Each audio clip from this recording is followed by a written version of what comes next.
¿A qué lleva todas estas infecciones que hemos revisado?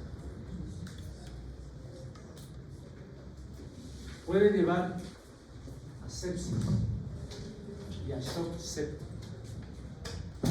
Pongan atención en estos 25 minutos que tenemos, nada más, o 20 minutos de clase. Para hablar de shock séptico, para hablar de shock. Un paciente crítico, grave, solo llega con 3 tipos de trastornos sindrómicos. A cualquier nivel. Puede llegar pacientes graves, críticos, con un síndrome de inestabilidad hemodinámica, con un síndrome de insuficiencia respiratoria o con un síndrome de deterioro del estado de conciencia. Ahí se subdivide. Inestabilidad hemodinámica significa shock hipovolémico. Paciente que no tiene buena circulación por sangrado, por deshidratación, por secuestro en tercer espacio, por falla cardíaca, shock. Eso es inestabilidad hemodinámica. Insuficiencia respiratoria puede ser por atragantamiento, por neumonía, por asma exacerbada, por un DPOC, en fin, un cáncer pulmonar que se ha exacerbado. Y disminución del grado de conciencia puede ser un trauma, puede ser un ABC, todos son emergencias. Entonces, nuestro objetivo es reconocer a cuál de esos 3 cuadros pertenece el paciente. Vamos a hablar del shock, que es el representante de la inestabilidad hemodinámica. ¿Qué es shock? ¿Qué es choque? ¿Qué es el shock? Es un estado de hipoperfusión sistémica, o sea, no llega sangre al cuerpo. La circulación está deteriorada. Hipoperfusión sistémica, debido a la incapacidad del sistema circulatorio para satisfacer las demandas. El sistema circulatorio se torna incapaz de satisfacer las demandas de sangre que tienen los órganos del cuerpo. ¿Qué ocasiona eso? Trastornos celulares graves. La célula empieza, fíjese, sin sangre, ¿qué va a hacer? Sin oxígeno. Sangre es oxígeno. Sangre es glucosa. Sangre es sustrato metabólico. No le llega eso a la célula. ¿Qué va a ocasionar? Hipoxia tisular. Y eso lleva a disfunción multiorgánica. Sistema respiratorio, sistema circulatorio, hepático, renal, se empieza a deteriorar y ocasiona. El shock es clásicamente representante del síndrome de inestabilidad hemodinámica. O sea, cuando yo digo que un paciente está inestable hemodinámicamente, puede significar que tenga shock. ¿Cómo reconozco un síndrome de inestabilidad hemodinámica? ¿Cómo? Hay disminución del estado de conciencia, su plasma va a empezar a disminuir porque no le llega sangre al cerebro. Si no le llega sangre al cerebro, la conciencia empieza a disminuir. Su plasma ya no es 15, es 14, 13, 12, 10, 11. Va a presentar dolor torácico. ¿Por qué? Precordial. ¿Por qué? Ya, pues. Porque no llega sangre al corazón, va a ser un síndrome coronario agudo, síndrome de isquemia miocardial. Él va a empezar a tener dolor torácico, como si se estuviera infartando. Que no llega sangre al corazón. Va a presentar congestión pulmonar, porque como no hay buena circulación, la sangre se queda en los pulmones, empieza a tener insuficiencia respiratoria.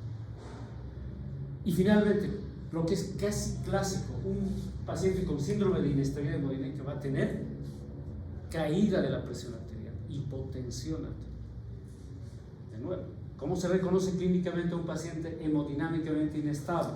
Deterioro neurológico, precordialgia, congestión pulmonar, se puede empezar a respirar mal y ustedes van a escuchar crépitos por todos lados, se puede estar en el líquido, los pulmones están llenos de líquido, porque ya no circula la sangre, el líquido se quedó ahí.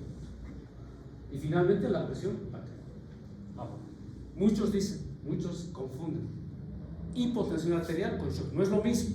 Hay pacientes choqueados y con la presión normal, y hay pacientes con la presión muy baja y no están choqueados. Cuidado, no confundan. ¿Qué pasó con esto?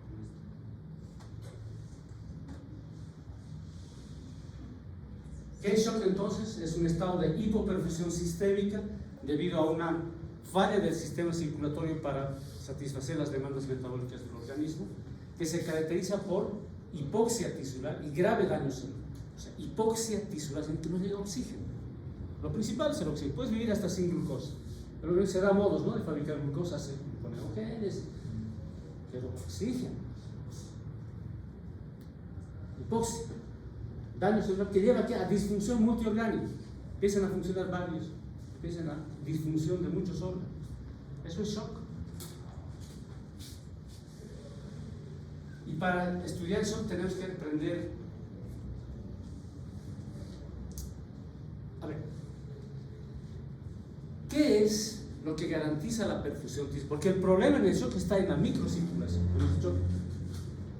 Hipoxia tisular en los tejidos, a nivel de la microcirculación, es esto: la perfusión, o sea, la cantidad de sangre que llega a los tejidos, se determina por una variable aritmética.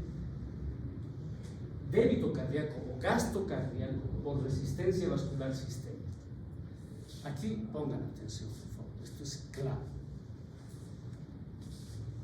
El débito cardíaco es el gasto cardíaco. Eso es igual a ¿qué? El débito cardíaco es la cantidad de litros que bombea el corazón en un minuto. Por lo tanto, es igual a la frecuencia cardíaca por el volumen sistólico. ¿Qué es el gasto cardíaco? Es el volumen sistólico por la frecuencia cardíaca. El volumen sistólico es la cantidad de sangre que bombea en un latido el corazón, el ventrículo izquierdo. ¿Ya? Al ventrículo izquierdo le llega una cantidad de sangre que es el 100%, digamos 100 ml. Él llega al ventrículo izquierdo. El corazón bombea y solamente manda un 60-70% de esa sangre. Eso es lo normal. Entonces pueden decir, no, ¿por qué no manda todo? No, siempre le queda algo de sangre. Solo es eso. 70 ml, digamos. Ese es el volumen sistólico. El volumen sistólico, 70%. 70 ml, 70%. Ese es el volumen sistólico. Eso multiplicado por la frecuencia cardíaca nos da el gasto cardíaco. ¿Sí? Ahora, ¿de qué depende el volumen sistólico? ¿De qué depende que ese corazón bombee 70% de su volumen total? Depende de la precarga, que es la volemia, la cantidad de sangre que tienes. ¿Cuántos litros de sangre tenemos generalmente? 5. Tienes que tener eso, esa es la volemia. Que llega al corazón, tiene que llegar al corazón, llenarse el corazón. Eso se llama precarga. ¿Sí? Precarga, ¿qué es? Es la volemia. La definición fisiológica es que la precarga es la longitud máxima de la fibra miocárdica al final de la diástole. ¿Se entiende? ¿Se entiende? La diástole es cuando se llena el corazón, y ahí se alarga la fibra miocárdica. La longitud máxima de esa fibra cardíaca al final de la diástole, ese es el concepto en realidad hemodinámico de la precarga. Pero no nos sirve mucho en clínica. Vamos a decir que esa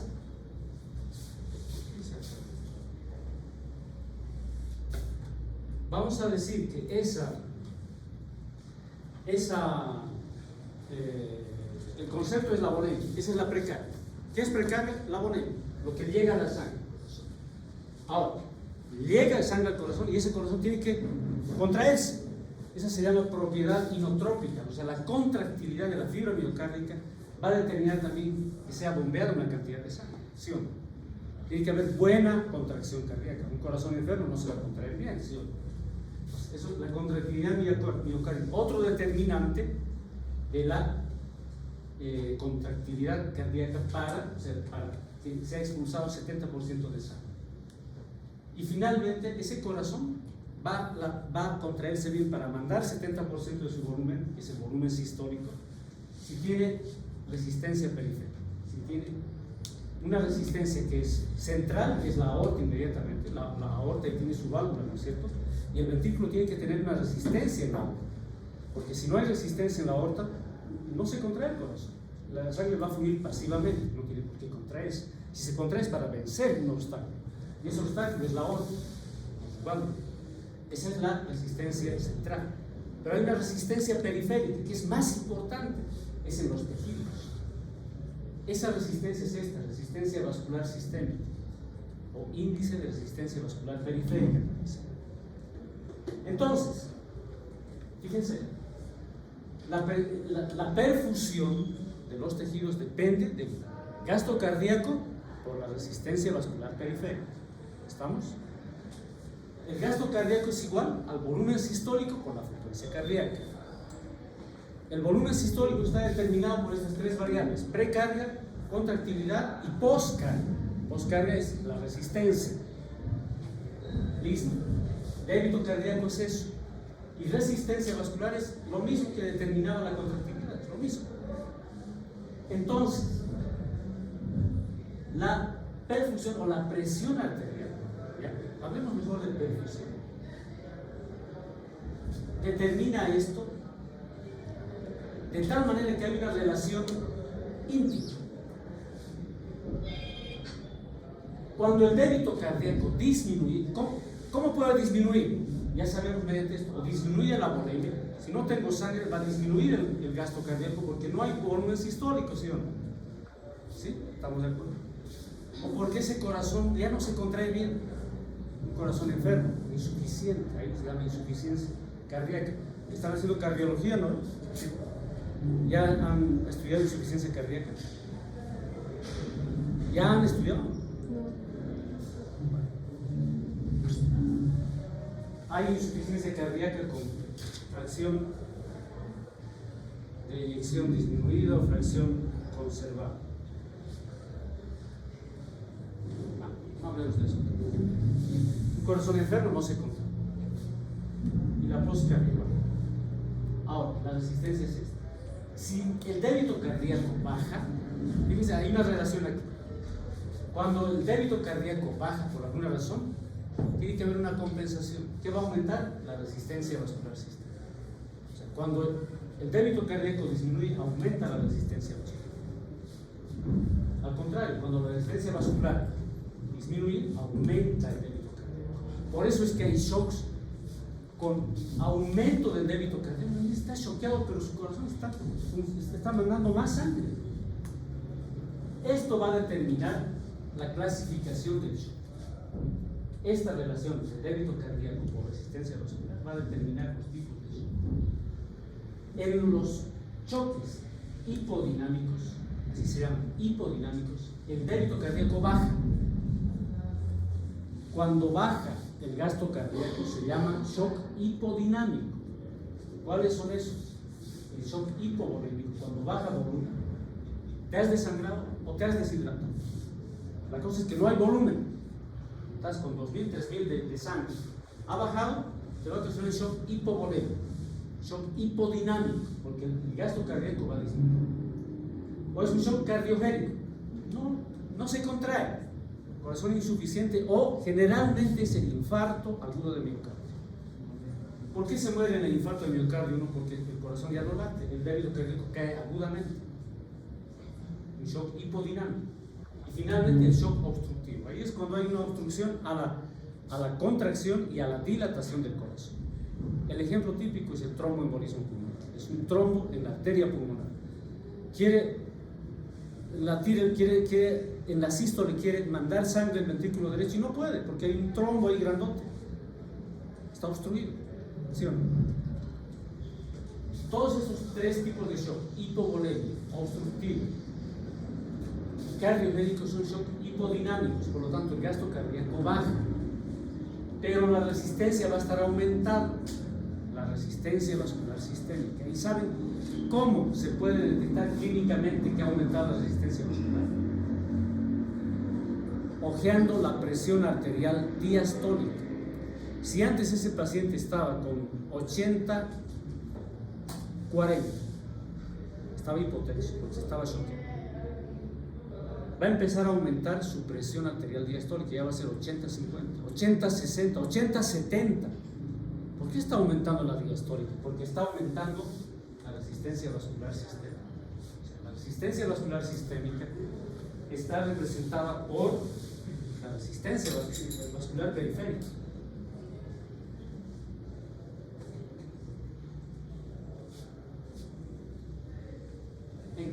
el shock hiperdinámico, el problema no está en el gasto cardíaco, el problema está en que la resistencia vascular disminuye. La resistencia vascular periférica está determinada por el grado de contracción de las arteriolas en la microcirculación.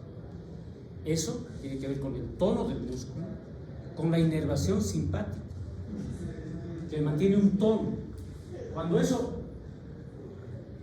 no funciona, se dilatan las arterias y disminuye la resistencia vascular periférica. Por lo tanto, el débito cardíaco va a aumentar, se compensa en una hora. Este es un shock hiperdinámico porque el gasto cardíaco aumenta. Hay más sangre que está siendo bombeada en pleno shock. En pleno shock. O sea, no todo shock por eso. Es que hay hipotensión, ¿ya? Este shock, fíjense, la microcirculación es el sistema más inteligente que hay. Porque ya les he dicho esto, creo antes. Llega sangre a los tejidos y la distribución no es igual. No es equitativa. Se da más sangre a los tejidos que tienen más índice metabólico, ya lo hemos dicho, hemos hablado. Y da poca a los que no trabajan mucho. La célula ósea no trabaja mucho, el osteocito mucho no trabaja. Pero a ver, un hepatocito está trabajando al 100%, una neurona está trabajando, especialmente de los que estudian, ¿no? Los que no estudian, obviamente nada. Está trabajando mucho, le dan más sangre a ellos. Ese carácter de distribución de la microcirculación se pierde cuando hay pérdida del tono muscular de la arteriola. Se dilata y la sangre llega a todos por igual. Al flujo del osteocito llega la misma cantidad que al hepatocito nervioso, si no necesita. Y a costas de disminuir al hepatocito que sí trabaja. Por eso se llama este shock distributivo. Mala distribución. Antes estaba bien distribuido, inteligente. Le doy a este más, a este menos, a este más o menos. Cuando se pierde ese tono, no, a todos por igual. Es como el socialismo, a todos por igual. No es justo. Hay los que trabajan más, pero ¿cómo todos van a tener todos por igual? El que trabaja más tiene que tener más. Es así. ¿A qué ocurre eso? Ahora, el shock distributivo se subdivide en shock céntrico, que es el típico. El shock céntrico es el representante del shock distributivo. Es un shock hiperdinámico. La causa del shock céntrico es una infección. Es una bacteria gram negativa que en su pared celular libera sustancias que ocasionan vasodilatación. El shock anafiláctico es otro tipo de shock hiperdinámico, distributivo, en el que hay una salida de sustancias vasodilatadoras como bradiquinina, histamina, óxido nitroso, que ocasionan vasodilatación. Son las reacciones alérgicas de cualquier tipo. Y finalmente el shock neurogénico, dice que está mal, el shock neurogénico. Cuando ocurre en el trauma, una lesión raquimedular, se rompen las secciones nerviosas y pierdes todo el tono muscular simpático. Ya no tiene inervación. Hemos dicho que el músculo estaba con un tono porque tiene inervación simpática. Si yo desconecto el cable, corto el cable, ya no hay tono, se pierde y se dilata. O sea, estos son los tipos de shock. Y no nos va a dar tiempo de presentar el shock séptico, que es muy fácil. Ahora, hay variables que se utilizan.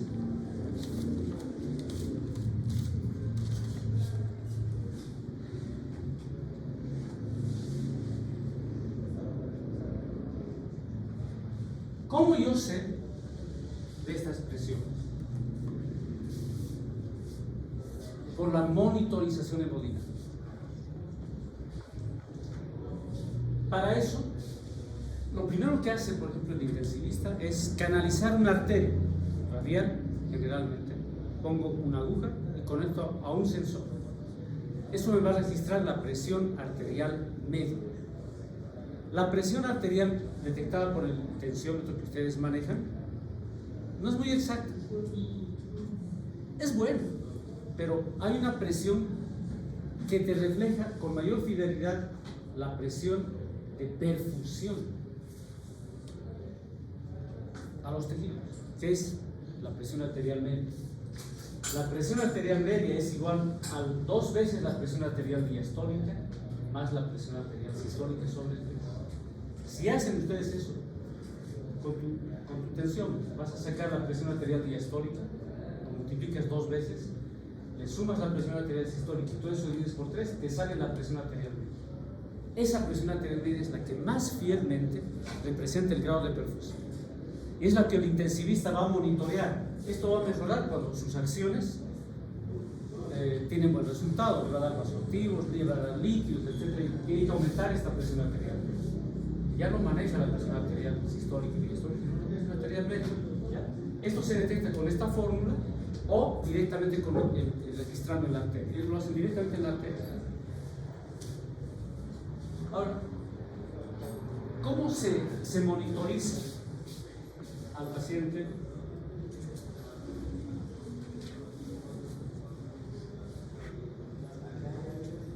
Tenemos que saber el débito cardíaco, la resistencia vascular sistémica, la presión de la arteria pulmonar o la presión de oclusión de la arteria pulmonar, la presión venosa central y la saturación de oxígeno.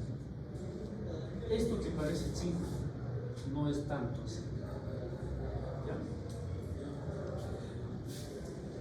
Gracias a la introducción de un catéter que se llama catéter de Swan-Ganz, que se introduce por una vena yugular, se llega al corazón, a la vena cava superior, se llega a la aurícula derecha y ahí se mide la presión venosa central. La presión venosa central nos va a dar una idea de cómo está la volemia, nos va a medir la volemia. Pasa al ventrículo derecho y luego pasa a la arteria pulmonar y a los pulmones. Ahí se va a enclavar en una arteria pulmonar pequeña, se va a inflar un balón y va a registrar la arteria de oclusión, la presión de oclusión de la arteria pulmonar y finalmente el comportamiento de las cavidades izquierdas. Con eso voy a yo registrar estas variables hemodinámicas.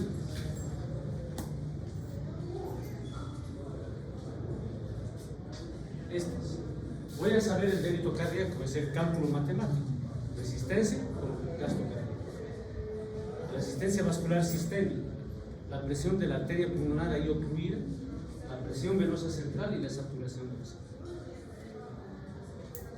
Bueno, últimamente muchos nos roban tiempo para hacer estas cosas extra clases y la verdad que no es muy bueno. Pero, ni modo, esto van a estudiar de las diapositivas, lo que viene en el shock center, lo que significa manejo de las variables hemodinámicas, variables perfusionales y manejo del shock séptico, que es importantísimo. Pero la idea general de qué es el shock, espero que haya quedado claro. ¿Cuáles son las principales variables hemodinámicas? ¿Sí?